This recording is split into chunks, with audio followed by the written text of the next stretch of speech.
பரிசுத்தப்படுவதா. நாமத்தை பரிசுத்தப்படுத்துறதுக்கு தான் நீ இருக்கிற. உன்னை தேவன் அதுக்காக தான் வைத்திருக்கிறார். பரிசுத்தப்படுவதா, உங்களுடைய நாமம் பரிசுத்தப்படுவதா. அப்போ கர்த்தருடைய நாமத்தை தொழுது கொள்வார். நாமம் பரிசுத்தம் உள்ளது. மரியாதை சொல்லுகிறார், அவருடைய நாமத்தில் பரிசுத்தம் இருக்கிறது. ஆண்டவருக்கு மகிமை உண்டாவதாக. அப்ப அந்த நாமத்தை காப்பாற்றுற வேலை தான் நமக்கு என்ன வேலை? அந்த நாமத்தை காப்பாற்றுற வேலை, காப்பாற்றுற வேலை. குடும்பத்தின் பேரை காப்பாற்றணும், அப்பா பேரை காப்பாற்றணும், அம்மா பேரை காப்பாற்றணும்.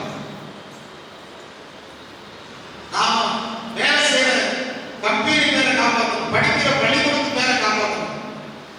யாராவது எந்த பள்ளிக்கூடத்தில் படிச்ச அப்படின்னு கேட்கக்கூடாது.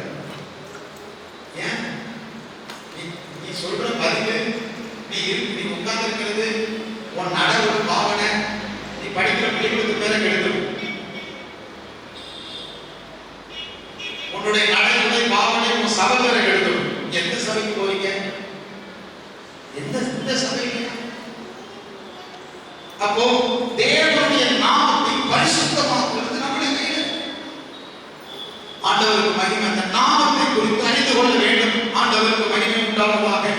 ஆண்டவர் சொல்ற யாத்திராகமத்தின் புஸ்தகத்திலே தேவன் சொல்கிறார், 6ஆம் அதிகாரம் 3ஆம் வசனத்தை நீங்கள் பார்க்கும்போது, யாத்திராகமம் 6ஆம் அதிகாரம் 3ஆம் வசனம், சர்வ வல்லமை உள்ள தேவன் என்னும் நாமத்தினால் ஆபிரகாமுக்கும் ஈசாக்குக்கும் யாக்கோபுக்கும் தரிசனமானேன்.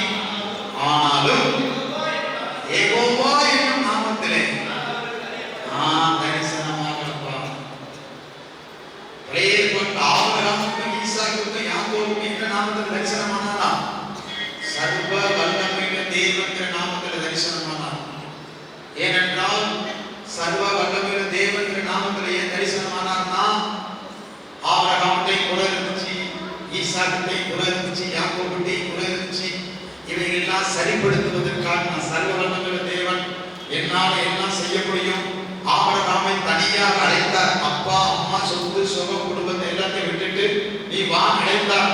ஐயோ எல்லாத்தையும் விட்டுட்டு போறேனே, என்னை யார் வழி நடத்துவா, நான் எப்படி வாழ போறேன் என்று ஆபிரகாம் சந்தேகப்பட்டு விடாதபடிக்கு, சோர்ந்து போகாதபடிக்கு, எனக்கு யார் உதவி செய்வான்னு சோர்ந்து போகாதபடிக்கு எல்லாத்தையும் விட்டுட்டு வந்துட்டல்ல, உன்னை சர்வ வல்லமையுள்ள தேவன் நடத்துவா என்பதை அறியும்படிக்கு ஆபிரகாமுக்கும் ஈசாக்குக்கும் யாக்கோபுக்கும் சர்வ வல்லமையுள்ள தேவன் என்கிற நாமத்தினால் வெளிப்பட்டார். ஹல்லேலூயா. இன்றைக்கும் அப்படிதான். எதையும் நம்பி அல்ல வாழ்க்கை, எதையும் சார்ந்து அல்ல வாழ்க்கை, எதையும் நம்பி அல்ல, யாரையும் நம்பி அல்ல, யாரையும் சார்ந்தல்ல, தேவனை சார்ந்தே. ஹல்லேலூயா, ஹல்லேலூயா. சர்வ வல்லமை உள்ள தேவன், அப்படிதான் அவங்களுக்கு வெளிப்பட்டார். அவங்களுக்கு யெகோவாங்கிற தேவன் வெளிப்பட்டா கோபக்கார பயங்கரமான யெகோவா சொன்னான்னு சொன்னா பயப்படுறாங்க. அப்படி வச்சுதான் மோசே காலத்தை ஓடுனார். யெகோவா சொன்னா அப்படின்னா பயப்படுறாங்க, அக்கடி வரும். ஆனா இப்போ நான் யெகோவா என்கிற நாமத்தினால் அறியப்படுகிறேன்னு சொல்றேன். அவங்களுக்கு சர்வ வல்லமையுள்ள தேவன் நாமத்தில் அறியப்பட்டு இப்பொழுது உனக்கோ யெகோவா என்கிற நாமத்தில் அறியப்படுகிறேன். ஆனால் நமக்கோ இயேசு என்கிற நாமத்தில் அறியப்பட்டிருக்கிறார். ஹல்லேலூயா. அது இரக்கம் உள்ளவர், அது பரிசுத்தம் உள்ளவர். ஹல்லேலூயா. அதனாலதான் இந்த நாட்கள்ல அந்த இரக்கம் எல்லாரையும் தாங்கிக்கிட்டு இருக்குது. என்ன பண்ணாலும் அதனாலதான் ஆண்டவர் சொன்னார், அநியாயம் செய்யணும், அசுத்தமா இருக்கிறோம், அசுத்தம் செய்யணுமா இருக்கட்டும், நீதி செய்யணும், நீதி இருக்கட்டும், இரக்கம் உள்ளவங்க வரும்போது எல்லாத்தையும் காத்துக்கிட்டு. ஹல்லேலூயா. எப்படிப்பட்ட நாமம்? இரக்கம் உள்ள நாமம். ஹல்லேலூயா, ஹல்லேலூயா. சொல்லுங்க சத்தமா, ஹல்லேலூயா. இயேசு என்கிற நாமத்தால் அறியப்பட்டிருக்கிறார். அந்த இயேசு என்கிற நாமத்தில் தான் பரிசுத்தம் இருக்கிறது. அந்த இயேசு என்கிற நாமம் தான் உயர்ந்தது. ஆண்டவருக்கு மகிமை உண்டாவதாக. அது பூமியிலே எல்லா நாமத்தை விட உயர்ந்த நாமம். அந்த நாமத்துக்கு ஈடு இணை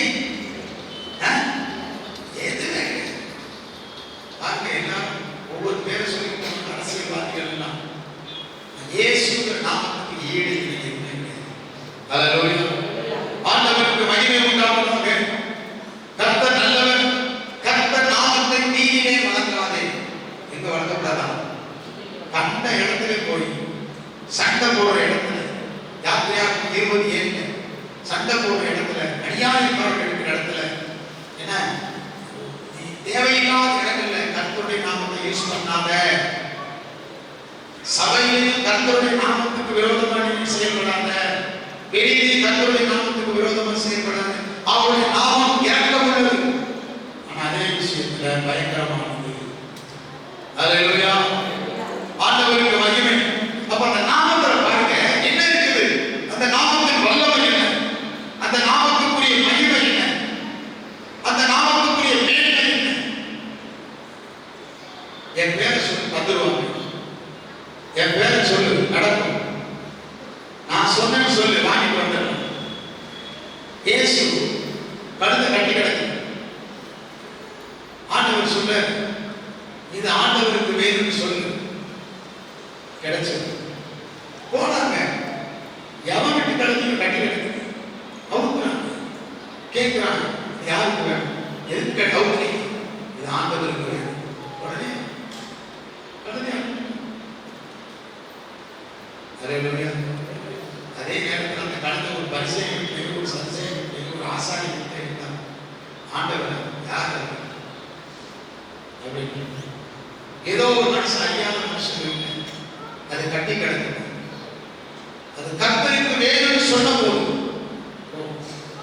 தேவனுடைய வார்த்தை, அந்த நாமத்தில் அவ்வளவு வல்லமை இருக்குது. அந்த நாமத்தில் அவ்வளவு மகிமை இருக்குது. ஆண்டவருக்கு மகிமை. நீ உலகம் எங்கும் கிறிஸ்தவ பிள்ளைகள், கிறிஸ்தவர்கள் அப்படின்னா ஒரு மதிப்பு இருக்குதா இல்லையா? பேரை கேட்டாலே ஒரு மதிப்பு. கிறிஸ்தவ பேரை கேட்டாலே எல்லா இடத்துல ஒரு மதிப்பு. ஏன்னா அவங்க அமைதியானவங்க, அவங்க சாந்தமானவங்க. உலகம் மதிக்குது, அதுக்குதான் மதிக்கிறேன். நான் இஸ்ரேல் போயிருக்கும் போது அபுதாபியிலேருந்து 2 சகோதரர், ஒரு ஃபேமிலி குடும்பம் வந்திருந்தாங்க. அவங்க இஸ்லாமிய பேர், அவங்க பேர் இஸ்லாத்திலிருந்து கன்வெர்ட் ஆகி கிறிஸ்டியன் ஆகிட்டாங்க. உடனே அவங்க அங்க இஸ்ரேல் பார்டர்ல அவங்களை பிடிச்சு பயந்துட்டாங்க. நீ எதுக்கு வந்திருக்கிற? நீங்க ஆராய்ச்சி பண்ண ஏன்னா அந்த பேர் அவங்க சொன்னாங்க, நான் கன்வெர்ட் ஆகிட்டேன். நாங்கள் வந்து ஊருக்கு வந்து ஆண்டவருடைய இடத்தை பார்க்க வந்திருக்கிறோம்.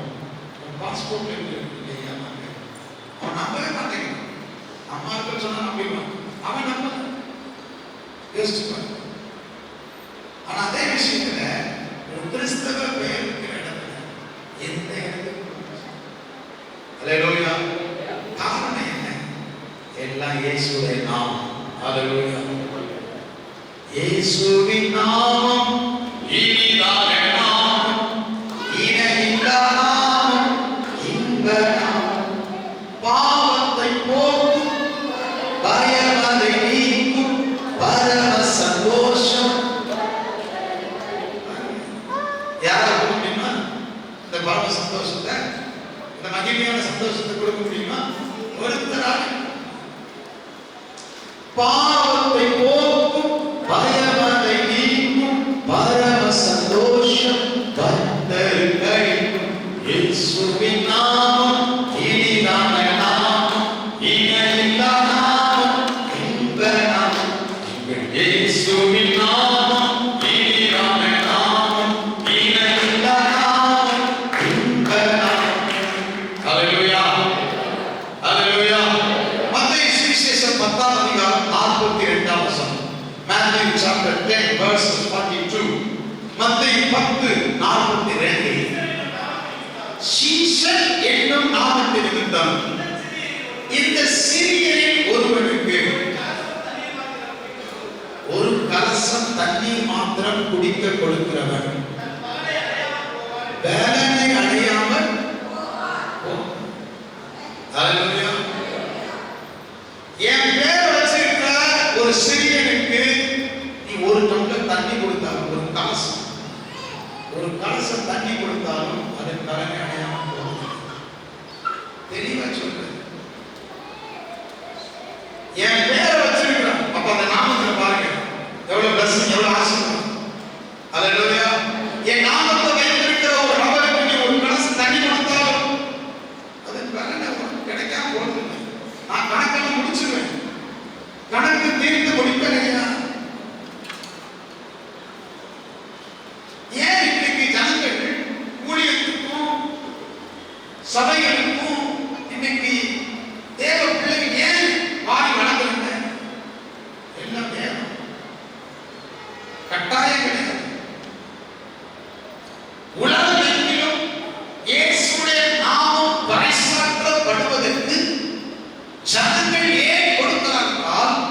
இந்த வார்த்தை. அல்லேலூயா. செத்து போன வார்த்தை கிடையாது, செத்து போன வார்த்தை இல்லை, யாரை ஏமாத்துற வார்த்தை இல்லை.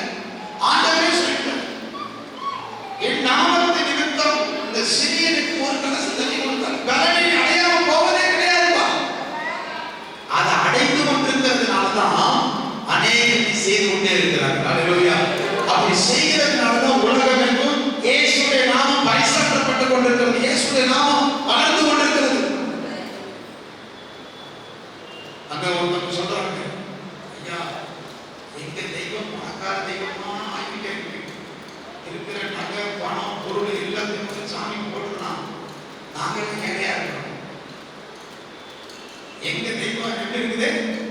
பணக்காரன நல்லா நல்ல சங்கை மாறிலாம் உடனே போட்டுருக்கோம், நாங்களாம் ஏழையா.